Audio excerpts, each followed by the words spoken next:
Hello, welcome to my YouTube channel.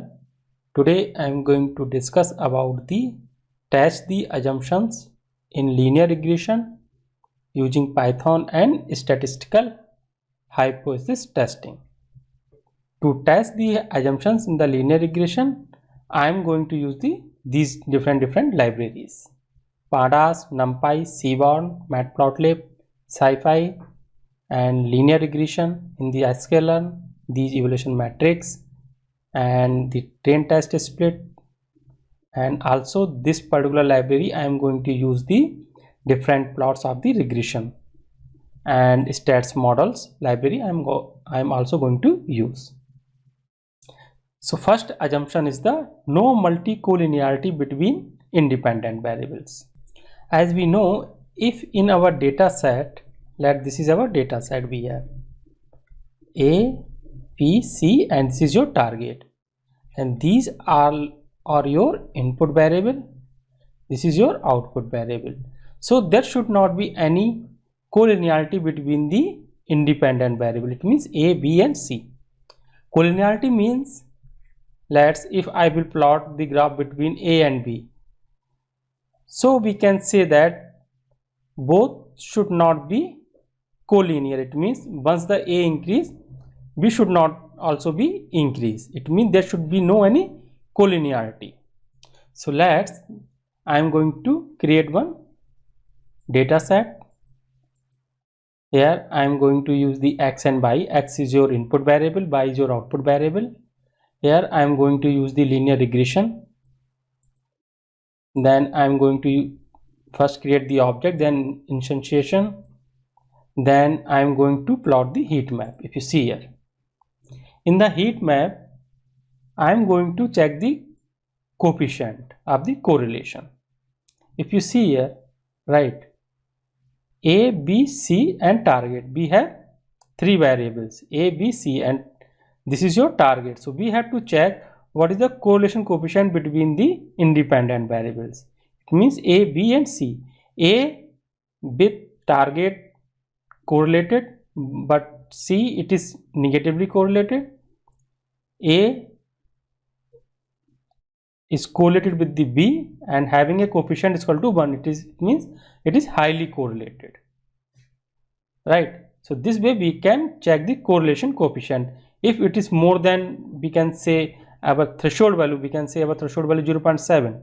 so if it is more than 0.7, then we can say these variables are highly correlated. So here we can say that A and B are highly correlated. This thing I will explain you later. So here you can see this particular scatter plot.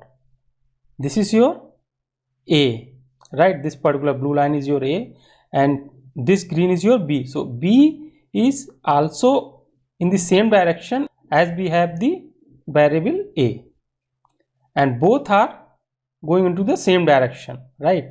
A and B. As the A increase, B is also increasing. So both are highly positively correlated. This is the different data set. Same thing I am gonna do here. You see the scatter plot, right? A, B, C, D, these are the initial value. It means initial value means your input variable, this is your output variable. This particular yellow line and these two lines like this and this, these are negatively correlated, and this and these are positively correlated. How we can check? We can use Seaborn library. Here I am going to use the heat map. In the heat map, if you see here, correlation method. In the correlation method, we use the data frame, then CORR, and method we can use Pearson here. Here we have different methods. So after that, if you see here, if we verify A with B is negatively correlated, right? Negatively, A with C is positively correlated, A with D is negatively correlated. It means A and C are positively correlated, or we can say that B and this particular D, B and D are negatively correlated. So we can drop any one because A and C are positively correlated. So we can either drop any one variable, and from B and D both are negatively correlated, so we can drop any one variable. If you want, we can also use this particular like slicing from 0 to 1. It means 0 first index 0 to 1, 0 to 1, 1 will not be, only this particular first, either this or this will show here. If you see here, A to A to B, by this we can only use the first variable and corresponding all the remaining variable in a single line. Same thing I am gonna use here between the 1 and 2, right? Between the 1 and 2, it means 1 to 2, 0 to 1, 1 to 2 means this particular column B, right? This way we can get the correlation coefficient corresponding to remaining variables. We can also use the SciPy library. In the SciPy library we can use the stats class. In the stats class we have the Pearson method. This Pearson method, by that we can get the correlation between the different variables. I am going to check between the A and B, A and C, A and D, and A and target. You can see we can get the same output, right? We can get the same output here. Now I am going to use the second example. Here I am going to use this particular data set. This is the bike sharing demand data set. We can get details over the Kaggle. Here just I am dropping unnecessary columns, right? This is our data set. There are some other columns you can use later, but I am going to just going to explain in a very summarized way. So that's why I am gonna only use this particular variables. If you see here, I am going to use the x and y. X is your input variable, y is your output variable. This is your output variable count. Now I am just using the train and test split, then applying the linear regression, and then predicting the variable. It means bipred I am going to predict, and then calculating the error matrix. This particular error, how we can calculate the error or residual? By actual value minus predicted value, as I have explained in my linear regression video. Actual value minus predicted value. If you see here, right, this particular residual I will use later, so that's why I have already calculated here. This particular residual I will using the different assumptions. If you see here in the heat map, if we verify the correlation between the independent variable, you can see here temp and air temp. Like time to time, obviously it would be 1, but temp and air temp, this particular, this is 0.98. we can say these are both are highly positively correlated, so we can drop any one variable. We can also use particular method correlation. If you see here temp, air temp 0.98, so we can say temp and both are highly positively correlated, so we can drop one variable. Now question comes, if this multicollinearity we have in our data set, okay, if we have multicollinearity between the independent variables, then what is the problem? If we will like just we don't delete this particular, we don't drop this particular column in our data set, what would be the problem?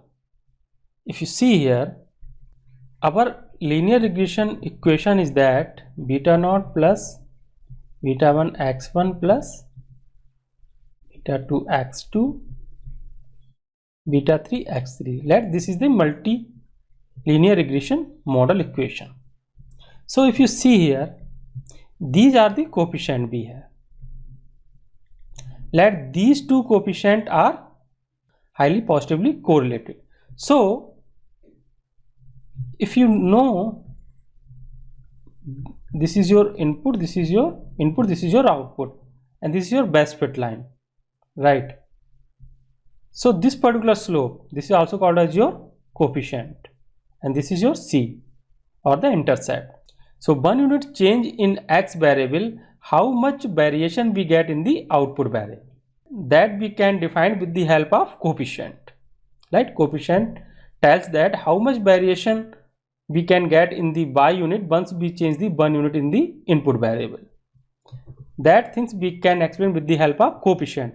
If both the coefficient are same, right, so we cannot distinguish that how much variation we are getting with the help of this variable and how much variation I am getting with the help of this variable, because both the coefficient will provide you same type of the variation.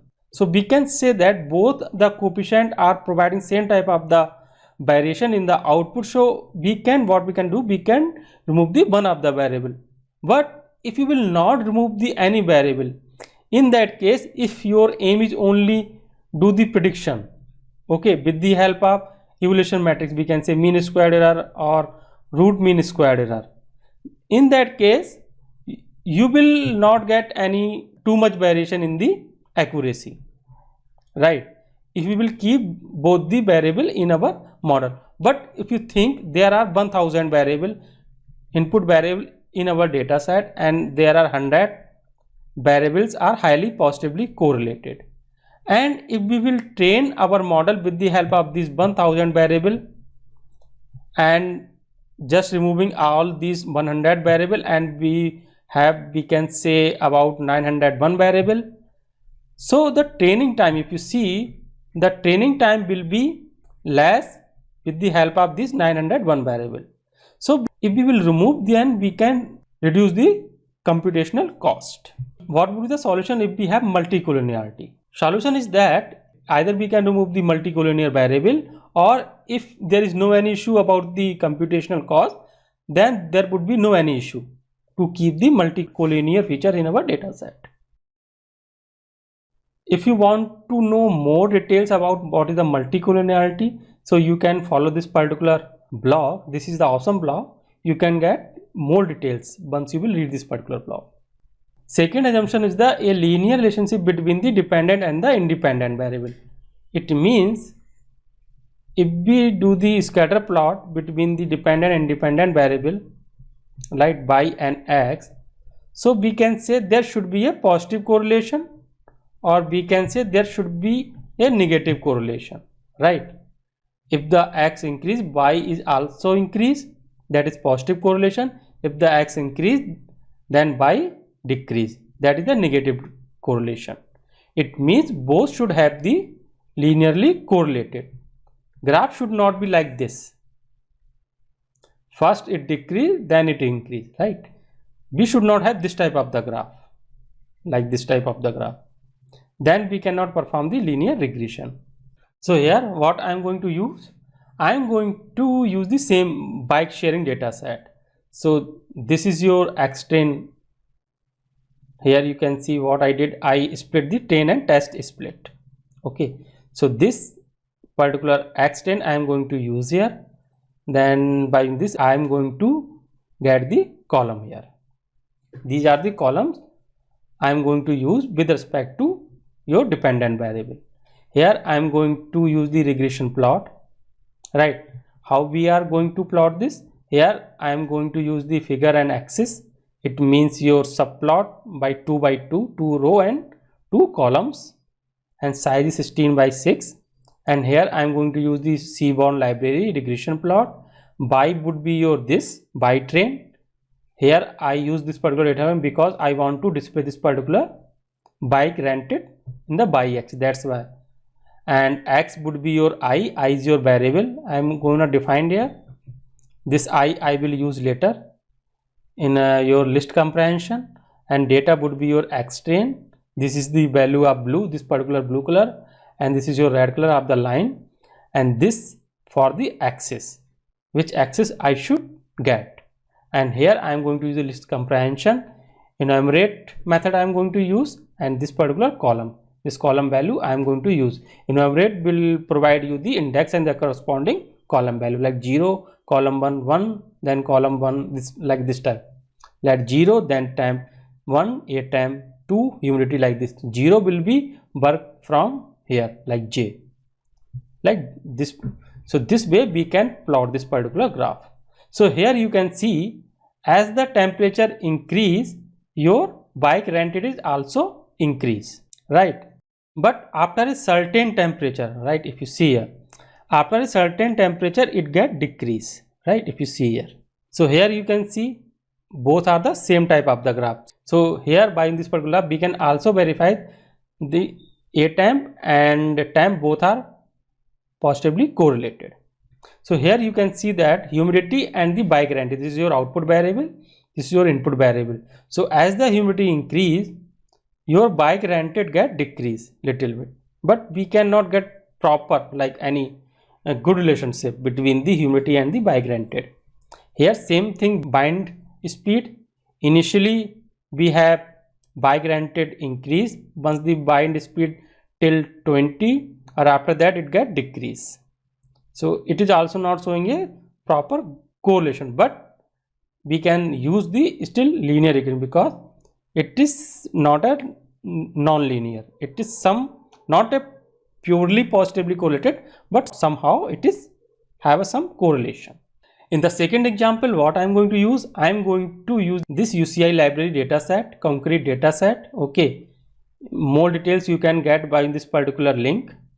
Here I am going to import this dataset, then just using train and test split and linear regression. I am going to use the linear regression algorithm here, then just fitting the object, and after that predicting and calculating residuals. This particular residuals I will use in the later assumptions. So same thing, calculating the columns value, then using the same regression plot. Same regression plot I am going to use this particular data set here, right? If you see here, cement, then strength. What is the strength I will get corresponding to cement? This is the positively correlated, we can say. So this type of the correlation we can get with the help of this particular graph, whether our input variable and our output variable are positive or negatively correlated, whether both the variables are linearly correlated or not. If they are linearly correlated, then we can use the linear regression. That assumption we can test with the help of this particular graph. What would be the problem if we apply the linear regression in non-linear data? Let's see, this is your y, this is your x. If these are our data set, and if I will plot this particular linear regression line, okay, so regression line will not capture much information due to distribution data points. If you see here, we have this particular errors, right? We have a very large errors in that case. If we use the non-linear data set and we will use the linear regression, if we will use the linear regression on the non-linear data set, in that case we will have a large errors. So this will not provide you the correct prediction. It means our prediction model will not be more generalized. Solution is that we can use the non-linear based approach, right? Like we can use the random forest, decision tree, different like regression method we can use to solve this particular problem.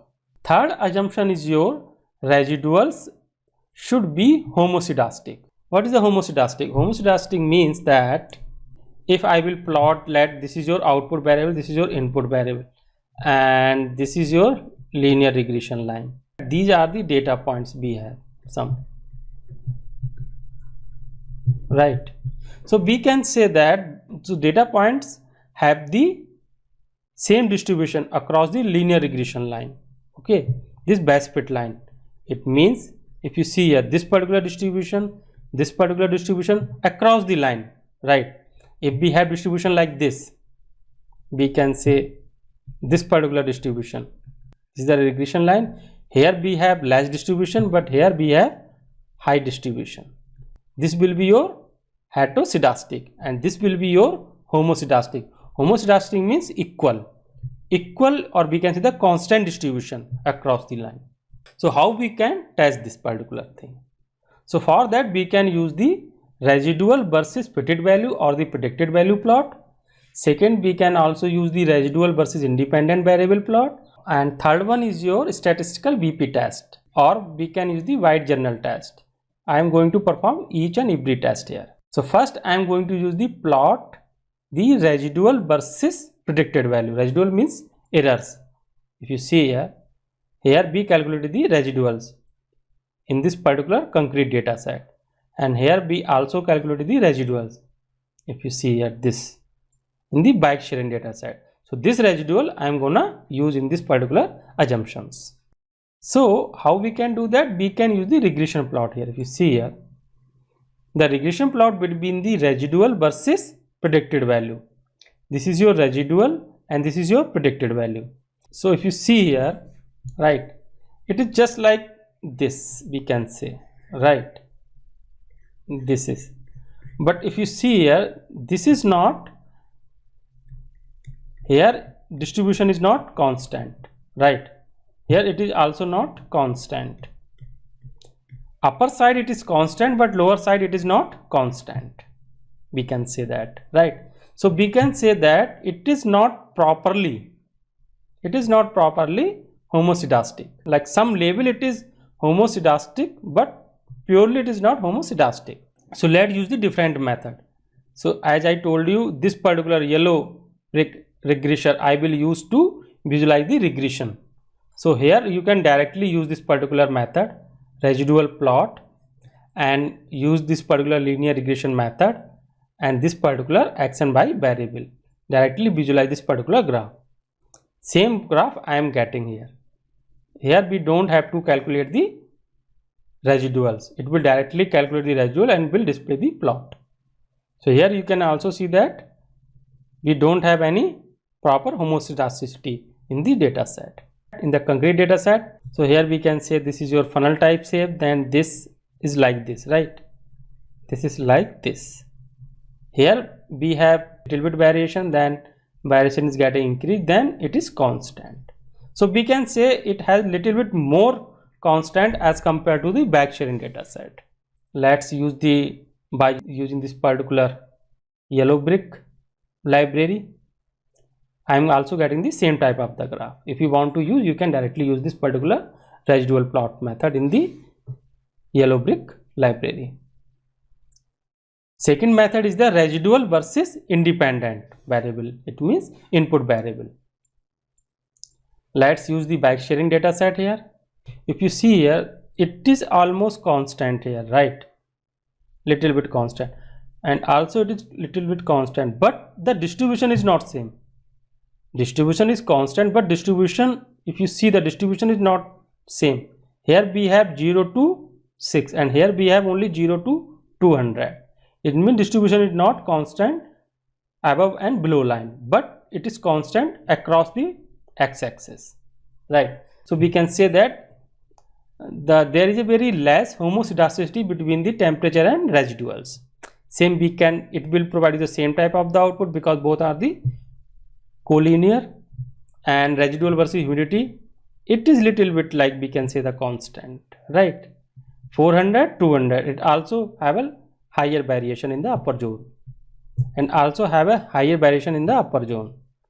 So we can say that by this particular plot, that in the bike sharing data set we have a very less homoscedasticity, right? So we have to check whether we can use or not, because by the visualization I am not able to get the proper understanding whether we should use to linear regression or not on this particular data set, because the homoscedasticity assumption is getting failed here. So I am going to use the different example here, concrete data set. So here we can say that here we have little bit better homoscedasticity as compared to the bike sharing data set. So here somehow we can use the linear regression model. We can try to use the linear regression model here, but because by using the visualization we are not able to get any proper understanding whether we should use linear regression or not. So what we can do, we can use the statistical method, BP statistical test. So how we can perform the BP statistical test? This is the data set. So first I am going to applying the stats module. Right here you can see I am going to add the constant value in our data set. This is your x bike, it means your input variable, right? This is your input variable and this is your output variable by bike. Here in the stats module we don't have any intercept, so that's why we have to add this particular constant like beta naught. So here you can see after that I am going to use this particular OLS, ordinary least square method, then I am going to create the instantiation or the fit object here. So here the model I have created till now by using the stats library. So how we can use the BP statistical test? For that what we can do, we can use this particular library, import stats models stats.api as SMS. It means stats.api class I am going to use here, SMS then hat Baruch pagan method. In this method we have, if you see, residual ID and this XOC hat. If you see here, this should be the residual of the regression, it means errors, and these contain variables suspect of being related to heteroscedasticity in residuals ID. It means those variables which have the heteroscedasticity in the residuals ID. It will use those input variable here. After that we will combine the name and test. This will provide you the 4 output. If you see here, it will provide you the 4 output, but name is not mentioned here. So that's why we are going to use this particular list and just combining both the list and the name here. So after that we will get this particular output. So how we can like interpret this particular output? For that we will use the hypothesis testing. In the hypothesis testing we will say that the null hypothesis, it means homoscedasticity is present, and alternate hypothesis we can say the homoscedasticity is not present, right? And that we can check with the help of this particular p-value, right? Here p-value we are getting 0 approximate, right? So if you know how we can check the p-value, if your data distribution is like this, okay, so this is the alpha, it means confidence interval, we can say 0.05. so let our test data, if our p-value is less than alpha, it means if our p-value is less than 0.05, it means lie in this particular region. This is your critical region and this is your acceptance region. So if our test value lie in this region, in that case we will reject our null hypothesis. So if you see here, our p-value is 0, it means our p-value lie in this particular range, like here, right? So we will reject the null hypothesis, we will reject this and we will accept this. It means homoscedasticity is not present, it means we have the heteroscedasticity present in this particular data set. So this way we can perform the VP test to perform the homoscedasticity in the data set. What would be the problem if we have heteroscedasticity in the data set? So bigger residuals imply greater errors in the solution. If you see here, right, this is the residual distribution, you can see that. It means we will have the higher error in the output data set. And how we can solve? We can solve with the help of log of the bi or square root of the bi. It means if we will transform these variable, output variable, then we can get little bit more homoscedasticity as compared to the previous value. Let's check whether we can do or not. Let's apply here little bit. So what we can do, I am going to use the np dot square root, okay, np dot square root in the bi value. Let's apply this. Here you can see still I am not getting the correct result, right? So we can say that this is not working here. So what we can do, we can use a different regression method here. Either we can use the random forest, decision tree, XGBoost, different regression method we can use as compared to the linear regression, because our assumption is getting failed here. Next assumption is the residual should be normally distributed. It means if we will plot the residuals distribution, that distribution should be normally distributed. Let's see how we can test. If I am going to plot this particular KD plot, if you see here, our distribution is not properly normally distributed, right? It should come at this particular 0, our peak, but our peak is little bit skewed. We can use this particular concrete data set. It has a good distribution, right? We can say mean is 0 approximate, and your distribution is also seems like more normally distributed as compared to this particular data set. So you can see mean is 0 here. We can also use the histogram. If you see here, by the histogram we can also check the residual distribution. There are different techniques we can use to test the normal distribution of the residuals. We can also use the QQ plot. We can use this particular QQ plot by using the stats module. Directly you can use this. If the distribution is like this S-shaped type curve, so we can say that it is not properly normalized, right? Because if you see here, this bike sharing data set, it is not properly normalized. That's why I am getting some S-shaped type curve. You can also use this particular visualizer like this particular module, Yellow Brick. In the Yellow Brick library, you can also directly use this particular residual plots method. Directly you can plot this QQ plot. Here you can also use the histogram.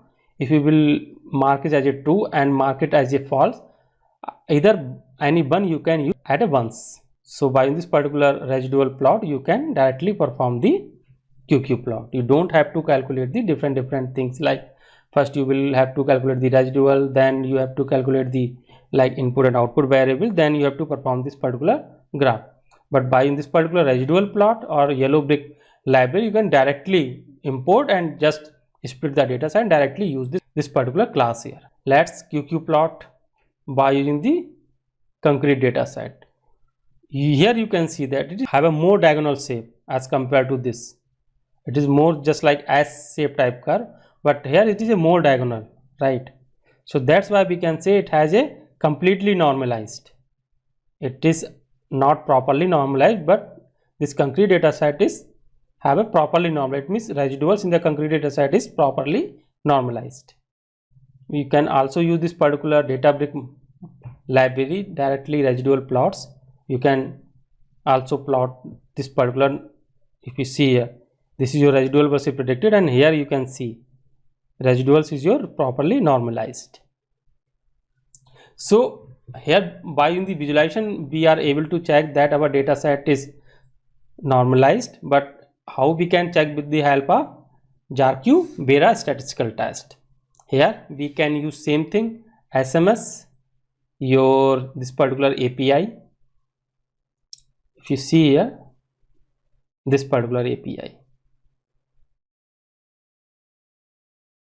stats module stats.api. Same thing I'm gonna use here.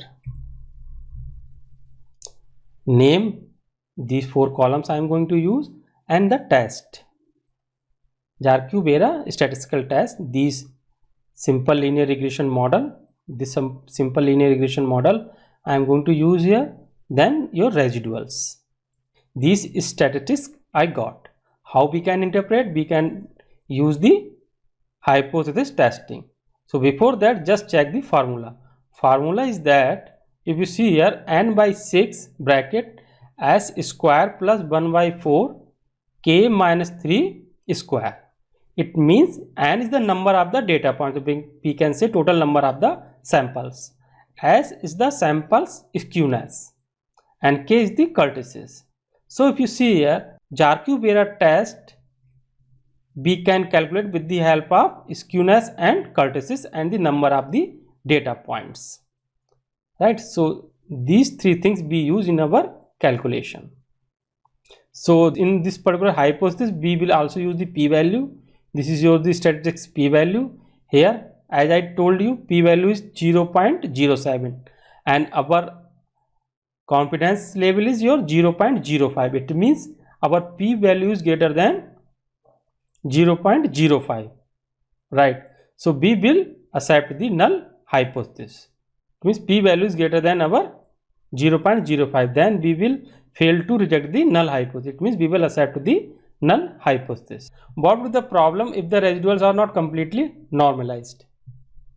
If I will talk about in a real world problem of the linear regression, in that case we don't perform this test, because in a real world problem we have a large number of samples, and if we have a large number of samples, in that case we may violate these particular assumptions, because as the number size increase, your residuals will not be completely normalized.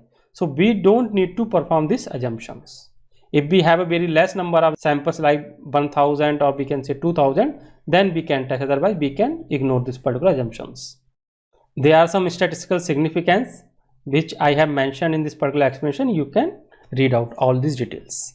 I am going to discuss about the last assumption, no autocorrelation in the regression residuals. First we will understand what is the autocorrelation.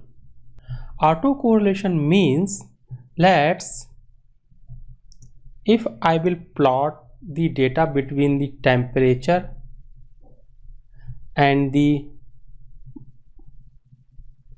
month, right, like first day, second day, third day, and so on, like 29, 30, 31st, right, and so on. If we will plot this particular data, so we can say that temperature like this, then again it goes like this, then again it will move like this. So we can say that if I know the temperature on the first or second day, then we can check what would be the expected temperature on the third of the day. It means there is some autocorrelation in the data set, right?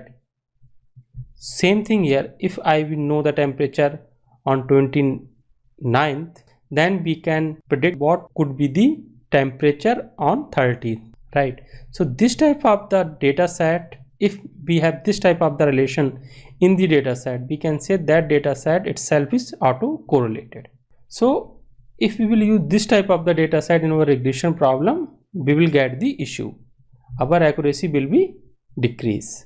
So we avoid this type of the autocorrelation in the data set. So autocorrelation occurs when the residuals are not independent from each other, right?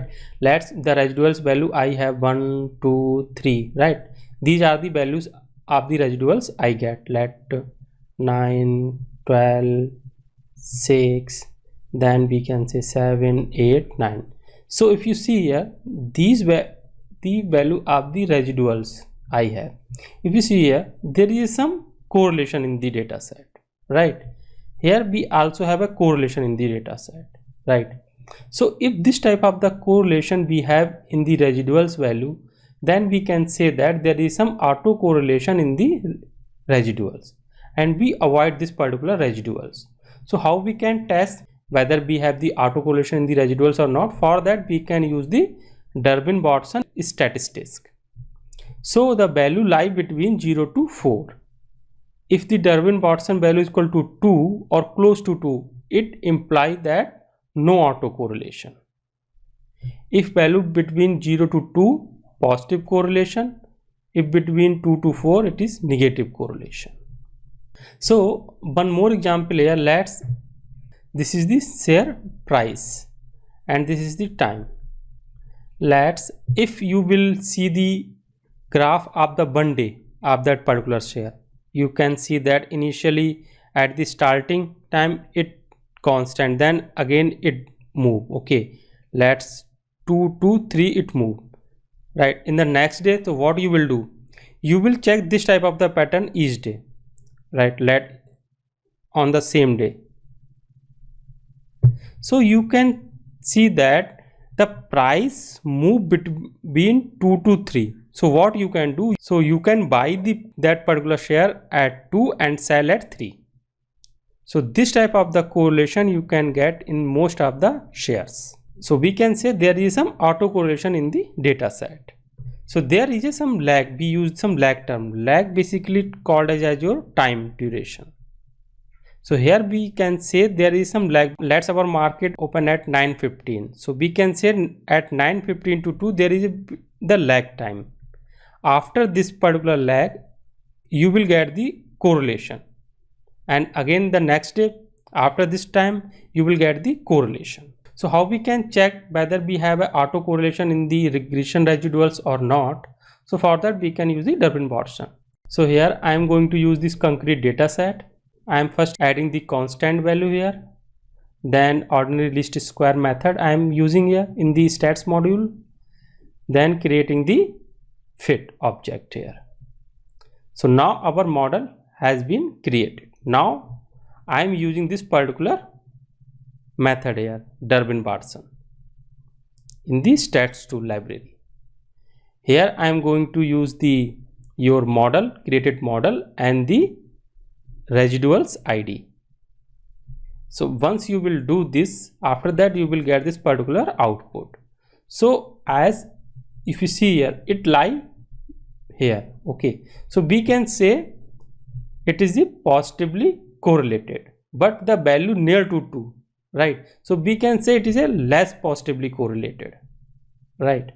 And the second example, this is the bike sharing data set. Same thing I'm gonna use here.